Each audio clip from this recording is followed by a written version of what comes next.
Ilm yo'li og'ir, ammo eng ravshon yo'ldir. Bu yo'l sabr, matonat, fidoyilik va cheksiz sadoqatni talab qiladi. Aynan shu yo'lni tanlaganlar jamiyat taraqqiyotiga poydevor qo'ygan, tarix sahnasida o'chmas iz qoldirgan ulug' zotlardir.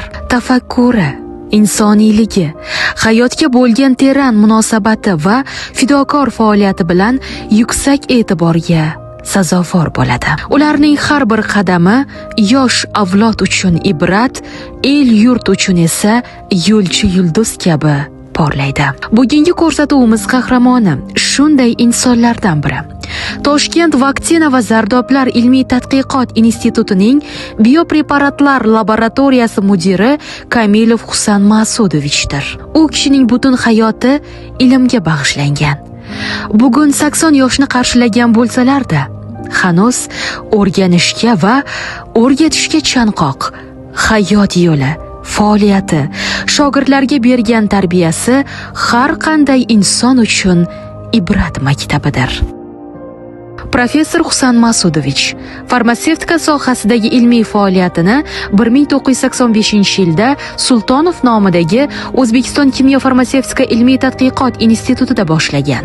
1994-yilda doktorlik dissertatsiyasini himoya qilganidan so'ng Toshkentda farmatsevtika sanoati uchun muhandis kadrlar tayyorlash yo'lida faoliyat olib borgan. 1995-yilda Toshkent farmatsevtika instituti tarkibida biotexnologiya kafedrasini tashkil etib, 1997-yildan boshlab tayyor dorilar va fitopreparatlar texnologiyasi yo'nalishida ilk bor muhandis, texnologlar tayyorlana boshlandi. 2002-yilda professor Kamilov rahbarligida immunobiologik va mikrobiologik preparatlar texnologiyasi bo'yicha magistratura yo'nalishi ochildi. Bu yo'nalish bo'yicha o'quv dasturlari, darslik va qo'llanmalar tayyorlanib, 2004-yilda ilk magistrlar bitirib chiqdi. Professor Kamilov 350 dan ortiq ilmiy maqola, 11 ta darslik, 100 dan ziyod o'quv uslubiy qo'llanma muallifi, uning rahbarligida 4 ta nomzodlik dissertatsiyasi va 80 dan ortiq magistrlik ishlariga rahbarlik qilgan. 9 ta mualliflik guvohnomasi va 3 ta patent egasi. U xalq xo'jaligi yutuqlari ko'rgazmasining kumush medali bilan taqdirlangan. Shuningdek, uning tashabbusi bilan institut qoshida Farmatsiya, immunitet va vaksina nomli ilmiy amaliy jurnal tashkil etilgan bo'lib, u jurnalning bosh muharriri sifatida faoliyat olib bormoqda. Ko'rsatuvimiz duo qiling, manfaatli bo'lsin. Xayrli, manfaatli bo'lsin, yaxshilikka xizmat qilsin. Allohu akbar. Men Kamilov Husan Masudovich 1945-yilda tug'ilganman. Agar ismimga diqqat qilgan bo'lsangiz, demak, ikkita farzandni baravar tug'ilgandan bittasiman, ya'ni Fatima Husan tug'ilganmiz. Tug'ilgan oilam katta, 11 farzanddan iborat. Bu toq sonini qarasangiz, tepasida 5 ta, pastidan 5 ta olsangiz, o'rtasida man.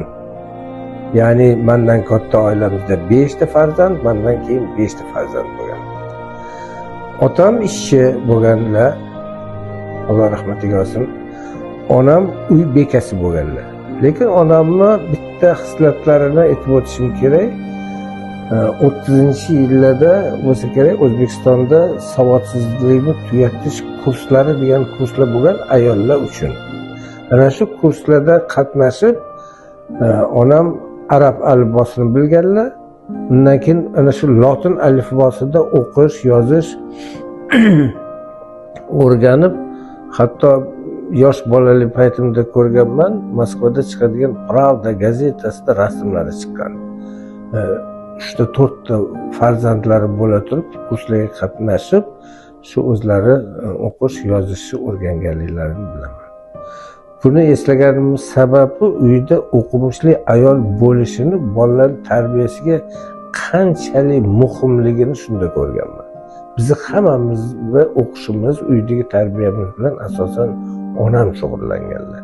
Otam ishchilar, otam vazifalari bizni boqish bo'lgan. Lekin barcha tarbiyaviy ishlar, maktabda o'qishimiz, yurishimiz hammasi rahmatli onamni vazifalari bo'lgan va shu bilan shug'ullangan. Bu mehnatni samarasini aytsam, 11 ta farzanddan 9 kishi oliy ma'lumotli bo'lganmiz.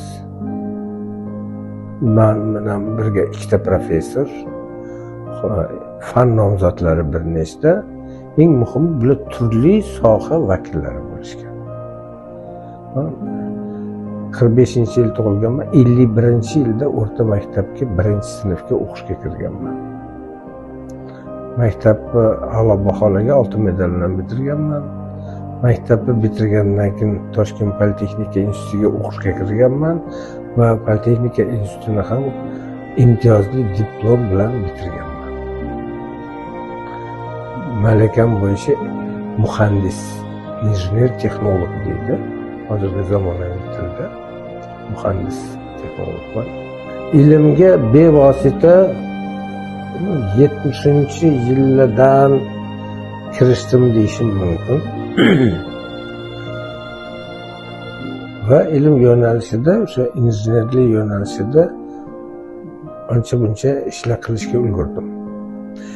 Bevosita biz ishlagan institutimiz O'rta Osiyo neftni qayta ishlash ilmiy tadqiqot instituti, hozir ko'pchilik biladigan UzKFT deydi. Mana shu institutni qayta ishlash, qayta tiklash maqsadida respublikamiz farmatsevtika sanoatini rivojlantirish uchun shu institutni UzKFT deb nomlashdi. Ya'ni O'zbekiston kimyo farmatsevtika ilmiy tadqiqot instituti bo'lgan. Maqsad nima? Ittifoq davrida hamma respublikalarda ishlab chiqarilgan dori vositalari bizga yetib kelardi. Bizda ishlab chiqarilganlar ittifoqqa tarqalardi. O'zbekistonda bittagina farmatsevtika zavodi bo'lgan. Ittifoq parchalangandan keyin shu orasida bizda ham shu dori vositalarini, texnologiyalarini ishlab chiqish, o'zini ishlab chiqarish maqsad qilinib, shu institut neftni qayta ishlashdan dori vositalarini ishlashga yo'naltirilgan. Mana shu bahonasida men ham dori vositalarini bevosita ishlab chiqarish bilan, uni texnologiyalari bilan bevosita ishlab, shu yo'nalishda keyin mehnat qila boshladim. Keyingi barcha ilmiy yo'nalishlarim mana shu dori vositalarini ishlab chiqarish texnologiyalariga yo'naltirilgan bo'ldi. Hozircha aytishim mumkin, boshlanishidan qilgan birinchi tadqiqotlarim natijasida ilgari bor edi, hozir shu yo'lga ketdi. Butun ittifoq VDNХ deyiladi. Butun Всесоюзная выставка достижений народного хозяйства СССР degan shunaqa bor edi. Biz yutuqlarimizni, ishlanmalarimizni shu tashkilotga topshirdik. Maqtanish bo'lmasa aytishim mumkinki, shu VDNХdan 2 marta taqdirlanganman. Bittasi mukofot tariqasida kinoproyektor sovg'a qilishgan va yana bitta ishlanma uchun men shu ko'rgazmani kumush medalini olishga sazovor bo'lganman. Shu paytda hali aytib o'tganday, ittifoq tarqalgandan keyin dori vositalarini ishlab chiqarish bitta nozik tomoni bor. Hamma sohada bor, dori vositalarida ishlab chiqarish reglamenti asosida tashkil qilinadi. Shu paytda Ukrainada Xarkovda butun ittifoqdagi qaysi tashkilot bo'lishidan qat'iy nazar, qaysi korxona bo'lishidan qat'iy nazar ishlab chiqarilgan reglamentlarini texnologik komissiyadan tasdiqdan o'tish kerak edi. Bu texnologik komissiya Xarkovda joylashgan edi, Ukrainada. Shunda bevosita bizni laboratoriyamiz mudiri rahmatli juda ajoyib inson bor edi, Sobirov Karimalyevich. Bu odam bir vaqtlar Toshkent farmatsevtika instituti, Toshkent farmatsevtika zavodini direktori bo'lgan. shu odam boshchiliklarida shu texnologik komissiyani o'zimiz uchun O'zbekistonda tashkil qilamiz degan g'oya paydo bo'ldi va men bevosita shu komissiyani tashkil qilishda qatnashganimdan xursand bo'laman va barcha O'zbekistonda ishlab chiqarilgan texnologik reglamentlar bizda texnologik komissiyada o'tadi. Xizmat vazifam yuzasidan ana shu reglamentlar bilan men bevosita shug'ullanganman, tanish bo'lganman. Shularning davomida shu farmatsevtika zavodi uchun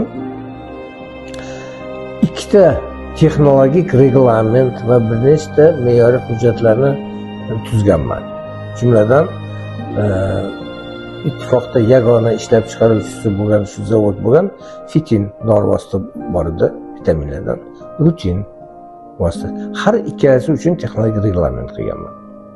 Bundan tashqari ana shu Fitin asosida bir nechta kompleks tuzlari olingan.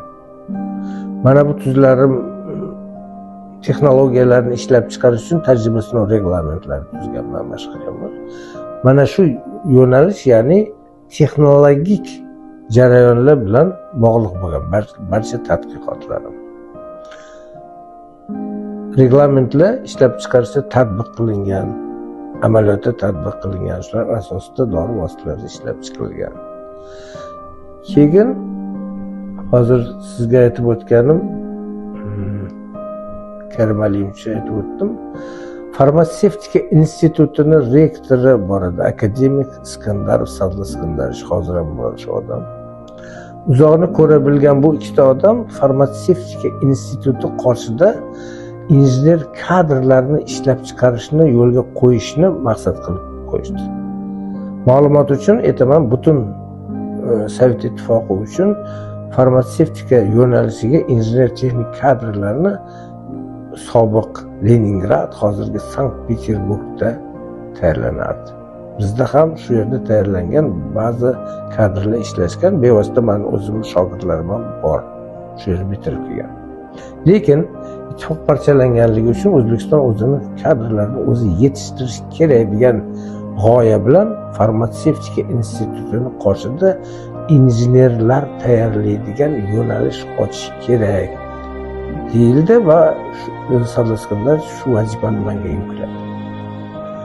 1992 yildan shu institutga birinchi kadrlar qabul qilindi va shu yo'nalishni ochib barcha o'quv zaruriy ma'lumotlarni, darsliklarni, dasturlarni hammasini tayyorlab 92 yildan shu yo'nalishni bevosita mening rahbarligimda ochilgan va men shu kafedrani mudiri bo'lib deyarli 20 yil faoliyat yurgizib bordim. O'sha kafedra hozir ham bor kafedra, yo'nalishi biroz o'zgargan, lekin shu kafedrani bitirib chiqib, shu yo'nalishni bitirib chiqqan shogirdlardan hozir fan doktorlari bor, fan nomzodlari bor, ishlab chiqarish boshqaruvchilari bor, o'zini ishlab chiqarish korxonalariga ega bo'lgan mutaxassislar bor. Ya'ni bu kafedra farmatsevtika sanoati uchun injener texnologlarni tayyorlash vazifasini men nazarimda muvaffaqiyatli bajardi. Bu endi tashkiliy tomoni va shu yerda ishlab yurgan paytimda albatta shu yo'nalish uchun ba'zi darsliklar, o'quv qo'llanmalar, bir 100 dan oshiq o'quv qo'llanmalar tayyorlaganmiz kafedrada, bevosita men rahbarligimda va bir nechta 8 ta 10 ta darslik ham tayyorlangan. Ilm yo'liga kirib kelishingizga sabab nima bo'lgan va kimlar bo'lgan? Ustozlaringiz haqida gapirsangiz ham yaxshi. Hozir asosiy bittasini aytib o'tdim. Ilm yo'liga kirish o'zi avvalo boya aytganda oilamizda hammasi deyarli o'qimishlik edi. Xohlasangiz shular ichida darvoqe professor, keyin fan doktori bo'lgan bir akam bor. Hozir ham farmatsevtika institutida ishlaydi, professor. Komilov Hojisanov Mas'ulov. Ular mendan oldin o'qiganlar institutda. Shunda ularning o'qish jarayonlarida bu sohaga ham biz o'tirib gaplashganimizda bizning sohamizda quruvchilar, injenerlar, kimyo texnologiyasidan, tibbiyotdan, hamma yo'nalishdan bor aka-ukalarim, opa-singillarim ishlaydi. xohlasangiz xohlamasangiz shular bilan suhbat jarayonida hamma sohada qanchadir bir bilim ma'lumot ko'nikmaga ega bo'lasiz. Endi birinchi ilmga yo'naltirgan odam rahmatli O'zbekiston Fanlar akademiyasini konstruktorlik byurosi bor edi. Shu konstruktorlik byurosini rahbari Ramen Abdullayevich Zahidov degan odam bor edi.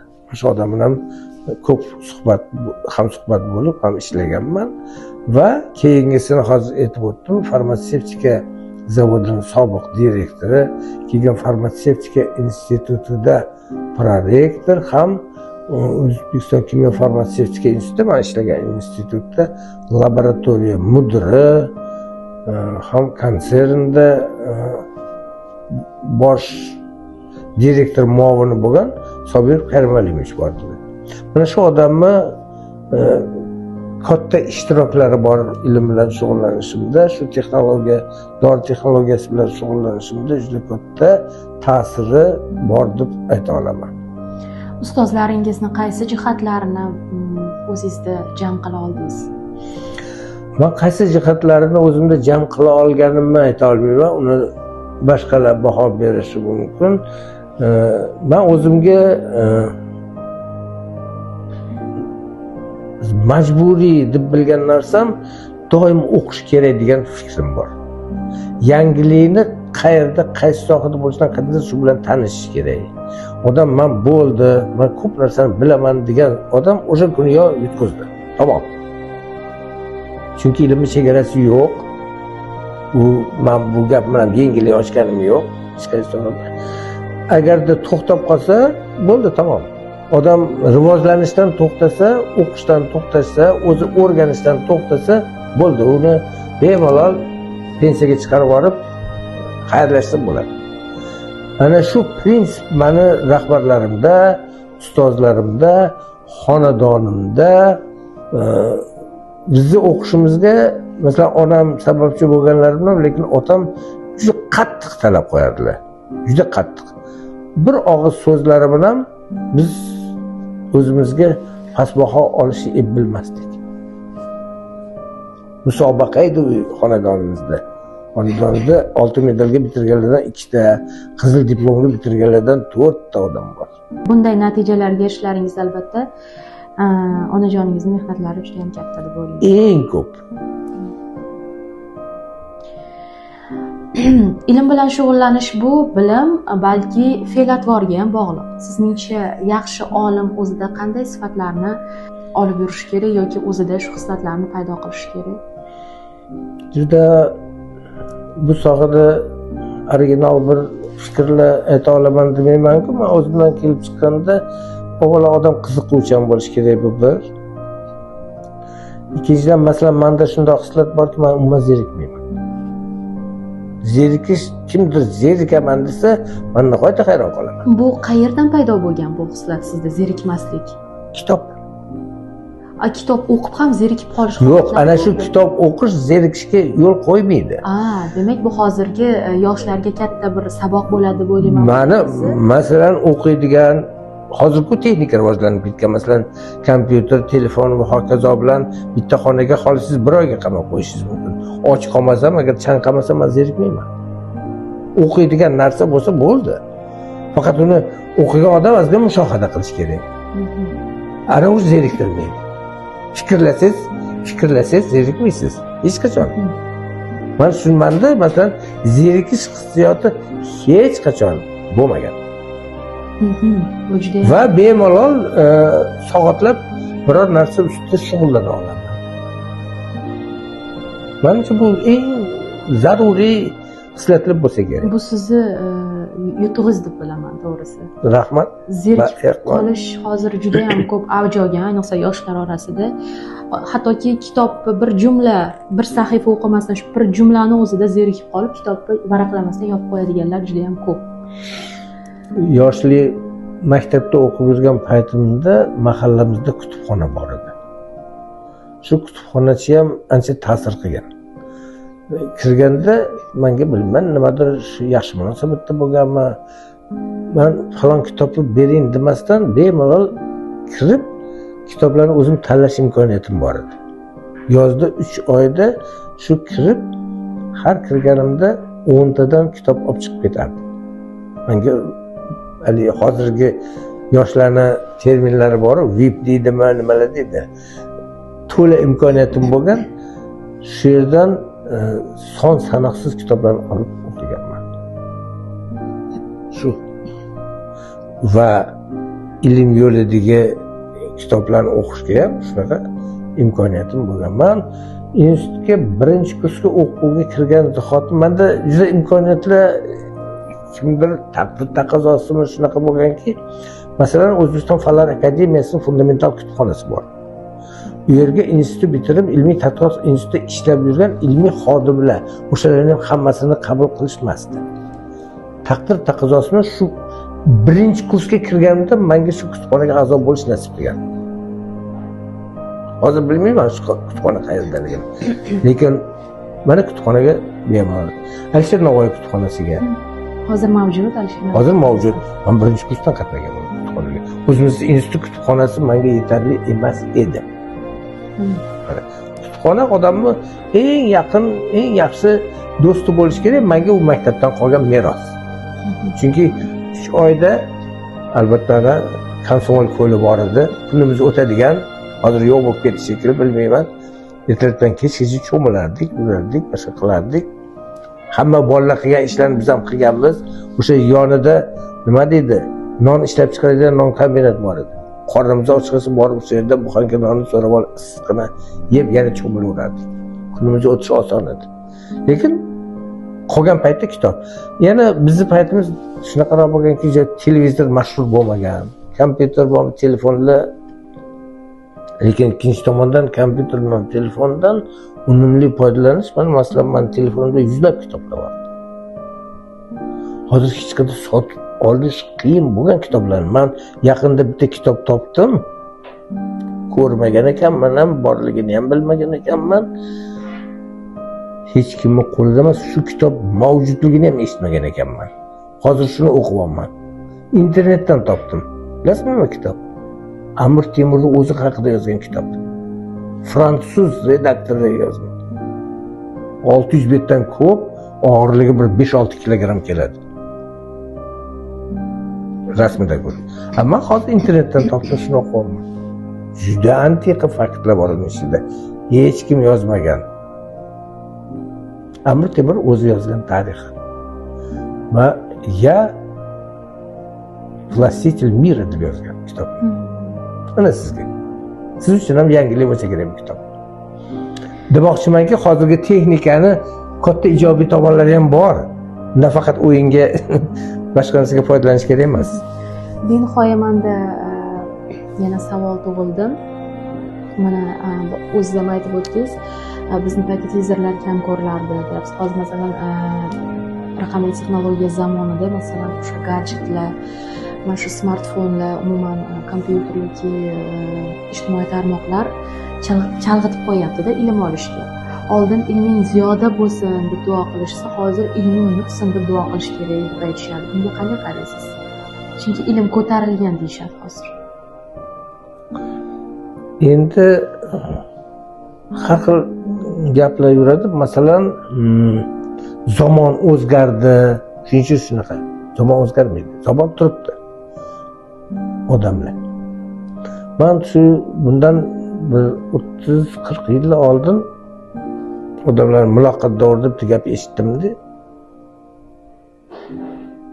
Shu ikkita shunga o'xshagan gap eshitganman. Bittasi Xitoyliklar juda yomon ko'rgan odamini masalan duo qilishda bolalaring qayta qurish davrida o'ssin deb qarg'ar ekan deyishgan. Hozirgi avlodimiz shu qayta qurish davriga tushgan. Qayta qurish.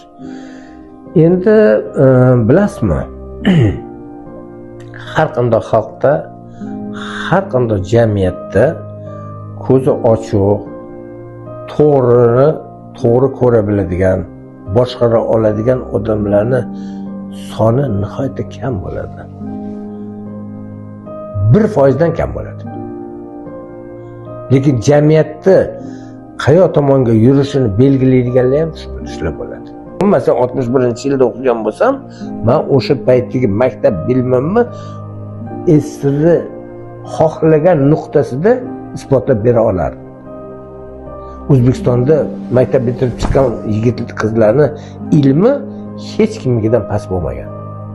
Hozir afsuski maqtanish emas. Yo'q. Men institutda 20 yil dars bergan bo'lsam ko'rdim. Ahvol qanaqaligini.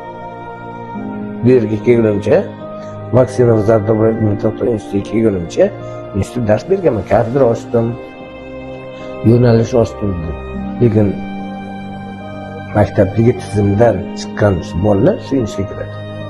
Nimani tayyorlagan bo'lsak, o'tdi. O'qishga chanqoq, bilimga chanqoq bo'lgan yoshlarimiz qayerga ketdi? Mana tizim nima qilib qo'ydik.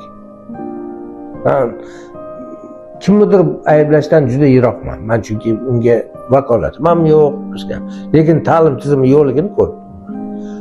Oqibat natijada ilmga ham yetib keldi shu. Umuman yangi tadqiqot qilishda eng ko'p e'tibor talab qiladigan jihat qaysi? Oddiy odamlar masalan buni tushunmaydi. Ilm ichida yurgan odamlar tushunadi masalan.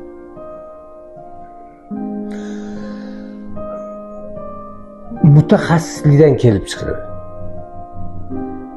Masalan, hozir juda eslayman-da, injener texnolog bo'lganimda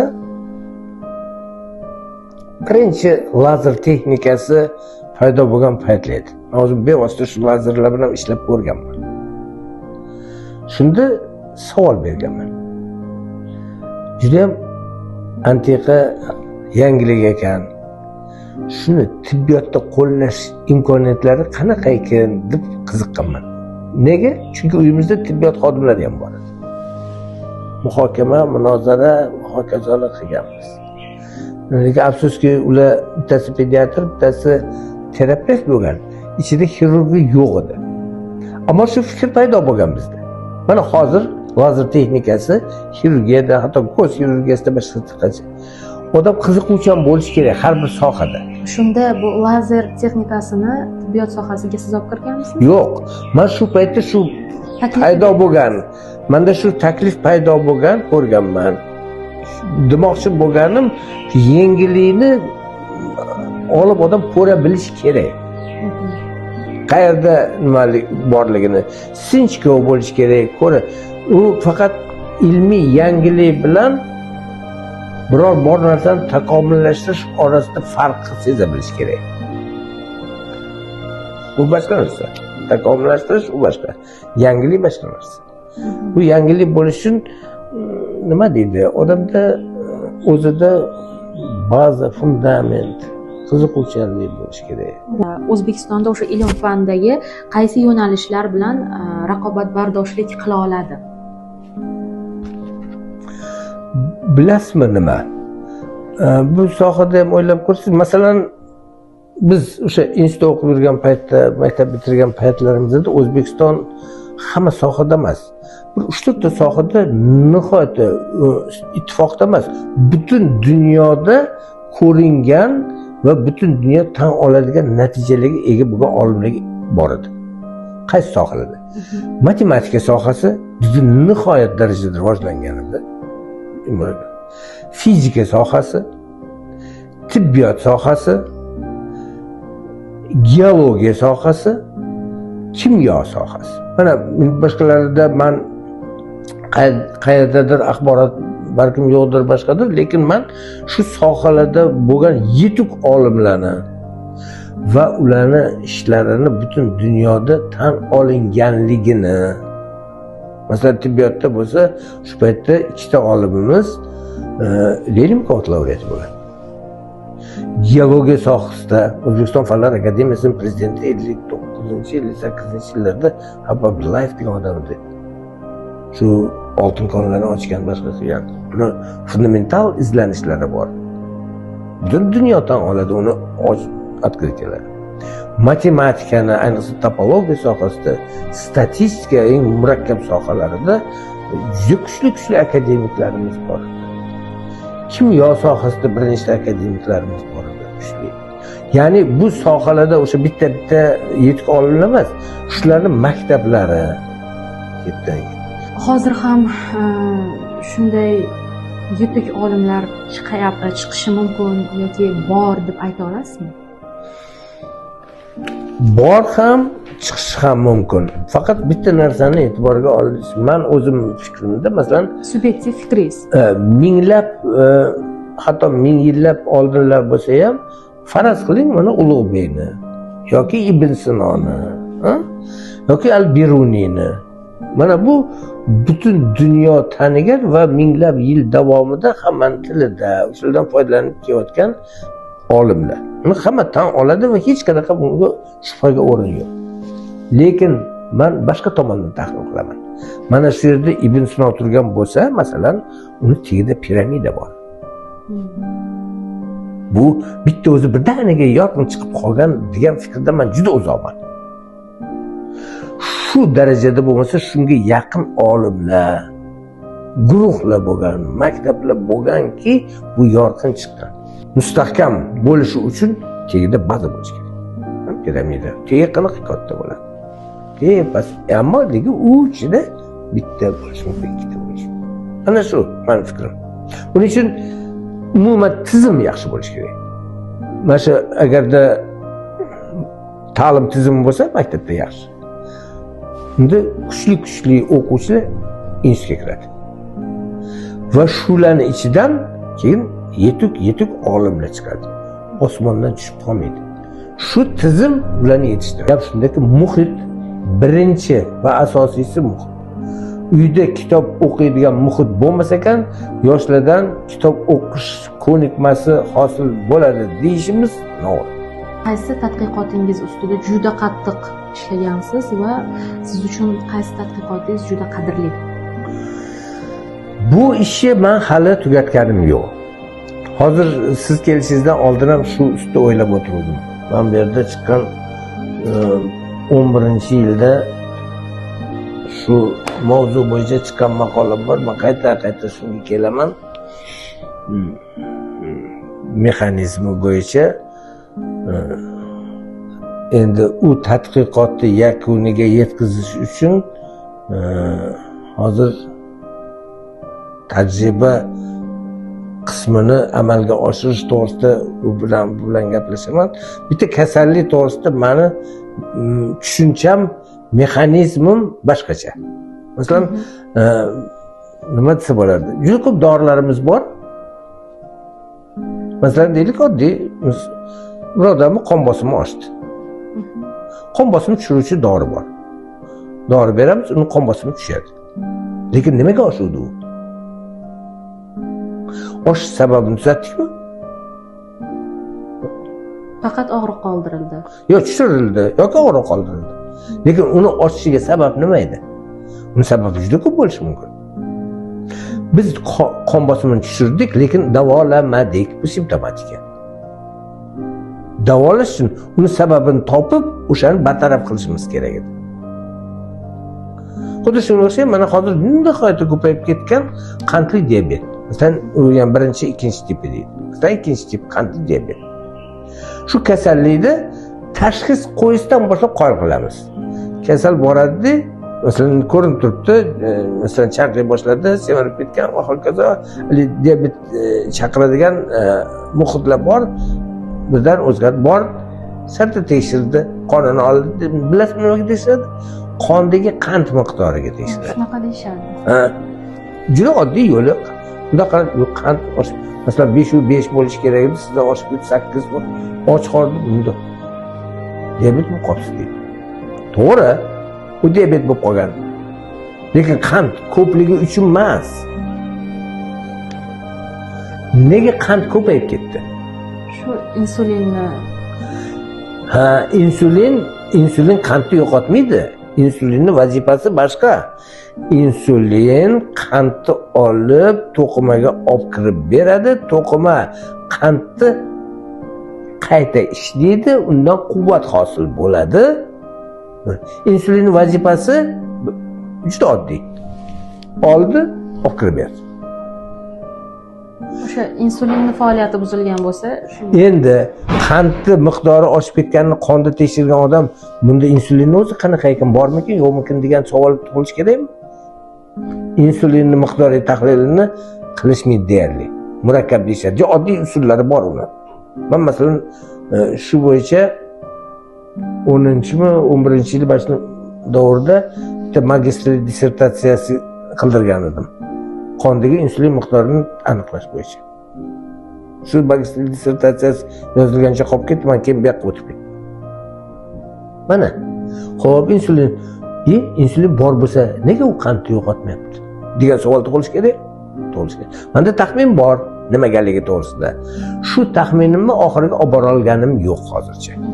Ilmda har xil narsa bo'ladi, o'xshaydi, o'xshamaydi, mana boya ham aytib o'tdingiz, bo'ladi, bo'lmaydi. O'shanaqa paytda hech men qila olmayman yo tashlab ketaman degan fikrlar bo'lganmi sizda? Yo'q. Yo'q. Unaqa bo'lsa bu ishga kirishish kerak emas. O'zi umuman u natija ola olmasligi mumkin odam. U boshqa narsa. Yoki kutgan natijaga erisha olmasligi mumkin. U ham boshqa narsa.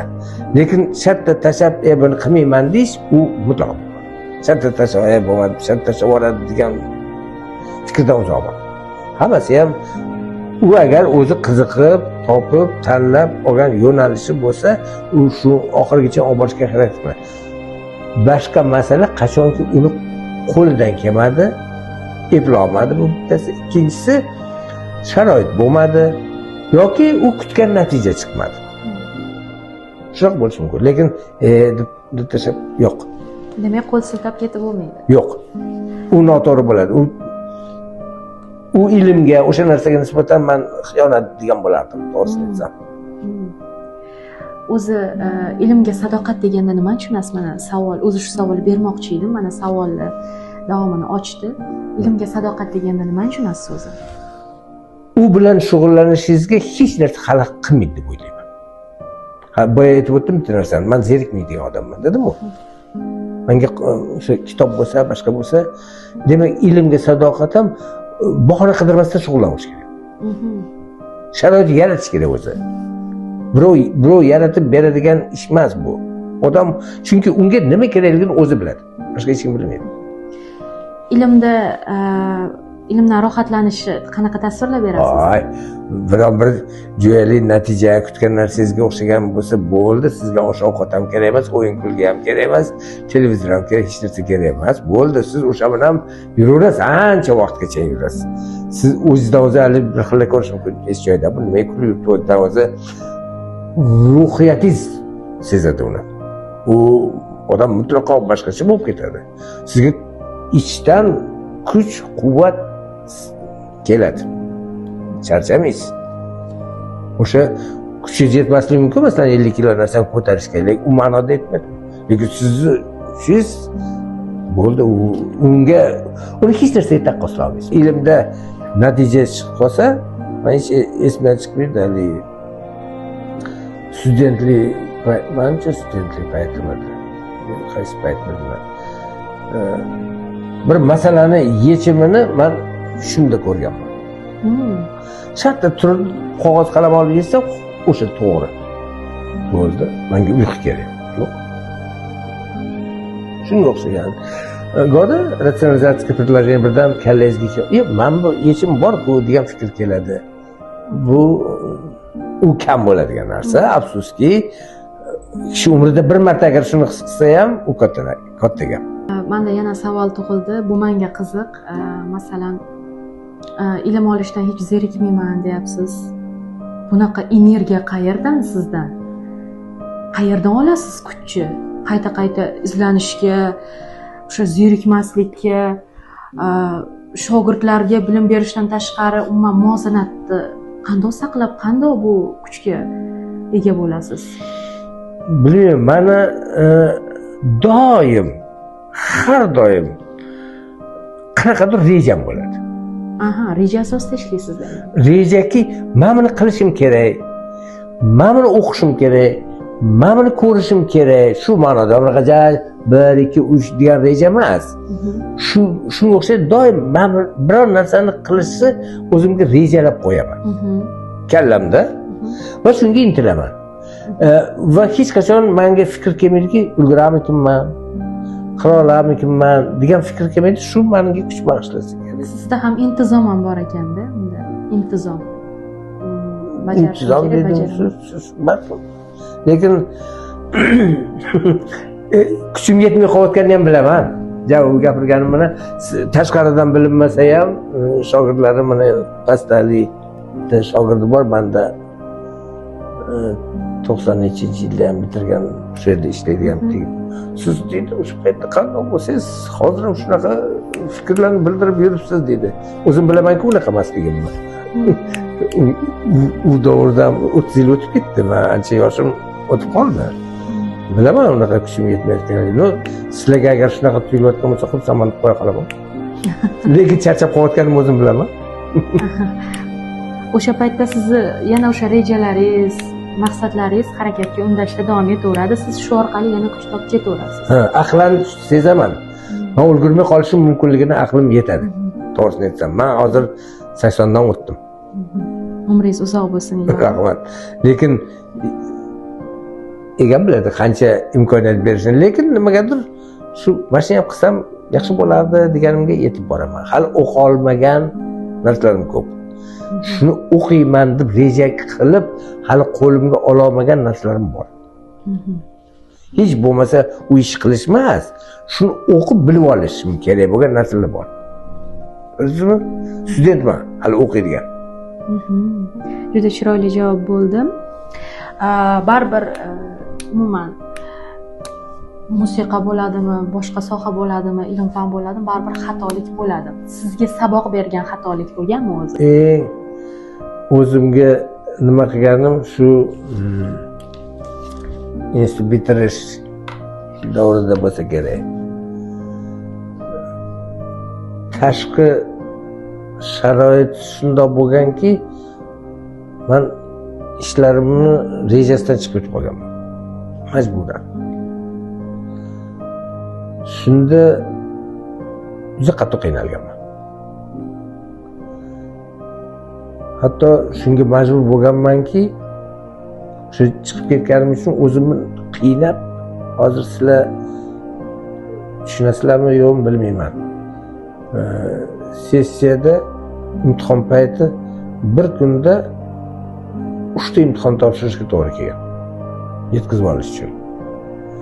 Va shu topshirganim uchun yana o'qituvchidan gap ham eshitganman. Sen nima? Men fanimni hurmat qilmaysanmi? Men menga qo'shib topshiryapsan degan dakkini ham eshitganman. Ularning hammasi shu tashqi sharoitga berilib o'zimni rejamdan chiqib ketishim oqibatida bu menga juda ko'p dars bo'lgan.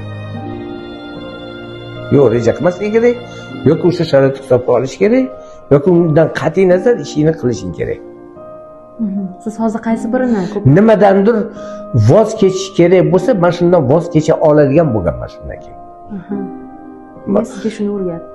Menga o'rgatgan narsasi shu bo'ldiki, inson qachondir nimadandir voz kechmasa, shartni kesmasa, bu narsaga erisha olmaydi.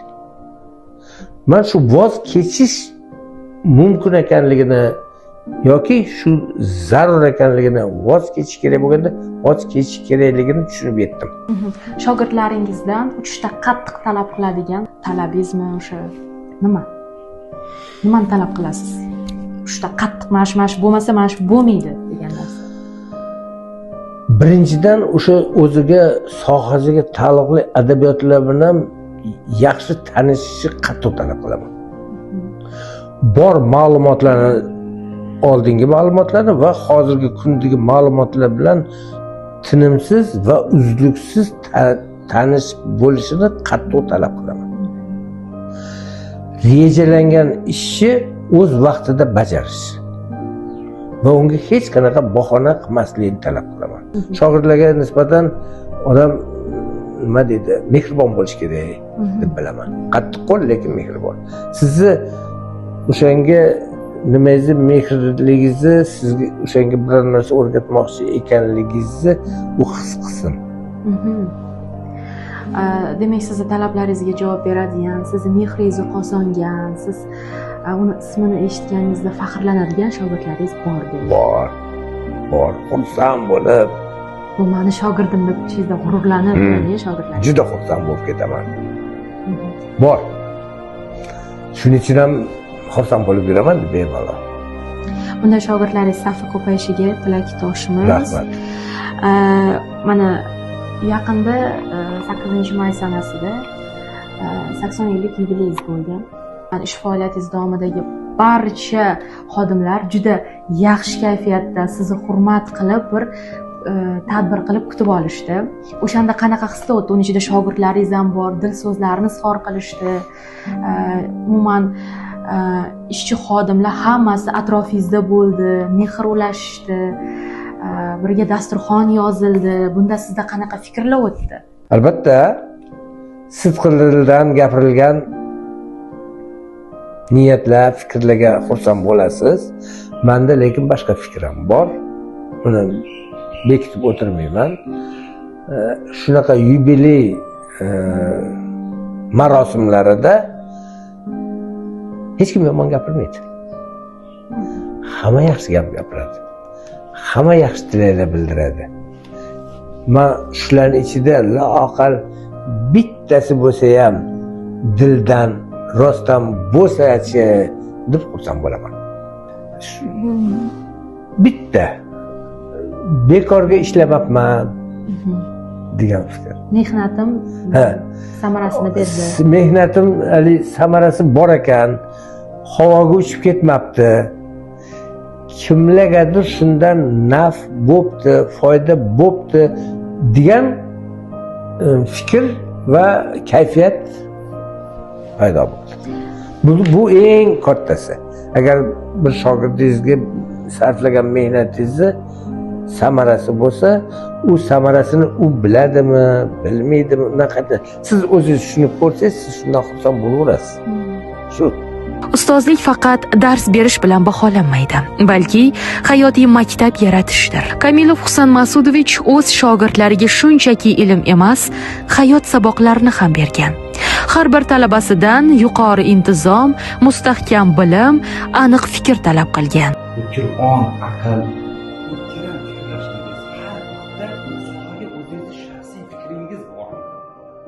shaxsiy fikr borligi odam bilimidan dalolat. Haqiqatda har bir sohadan sizda juda ham kuchli bir malakalar borda. Sizga kattakon rahmat, shu bizga ustoz bo'lgansiz, yo'l ko'rsatgansiz. Mana ko'rib turman, hamma sizga yaxshi tilaklar qilyapti.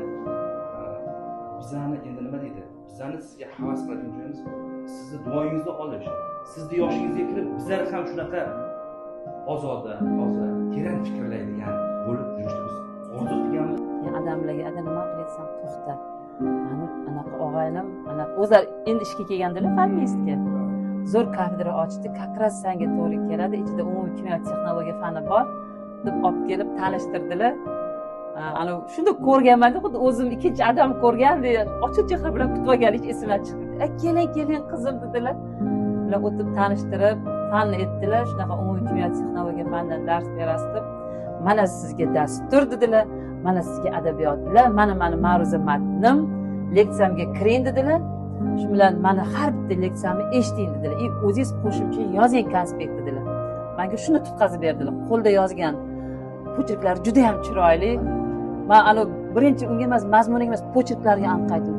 Chiroyli yozmasalar pochirklarni, chunki o'zim pochirkim unaqa chiroyli emasdi. Keyin har darslardan keyin, leksiyalardan keyin o'tirib kitobni olib, shu leksiyalarning material olib, qo'shib, yozib, tayyorlab borganman. Srazi keyin leksiya qo'yib yubordilar. Yarim yildan keyin qo'yib yubordingiz-a? Biotexnologlar bor edi, birinchi выпускниlar. Bu qanaqa leksiya o'qiyman desa, qo'rqmang dedilar.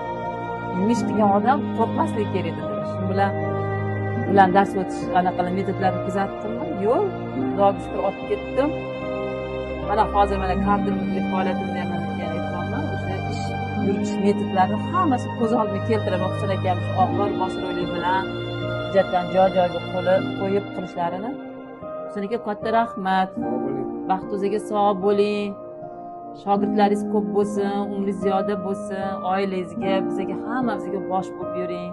Har doim mana siz yoshingizni shu ulug' bo'lishiga qaramasdan turib, o'zingiz ham mana ilmiy ish bilan haligacha shug'ullanasiz. Mana darsliklar tayyorlayapsizlar shogirdlaringiz bilan. O'shalar bizga bir namunada bu. Sizga qarab biz ham shu yoshlarga yetganda Xudo xolasa sizga o'xshab shu tempda ishlaymiz endi. Mana shu chiroyli kunda hammamiz shu chiroyli dasturxon qilib o'tmoqchi niyat qildik. Mana shu qolgan kuningizni shukrona qilsangiz, muborakbod etishga mana shu kunga nasibda.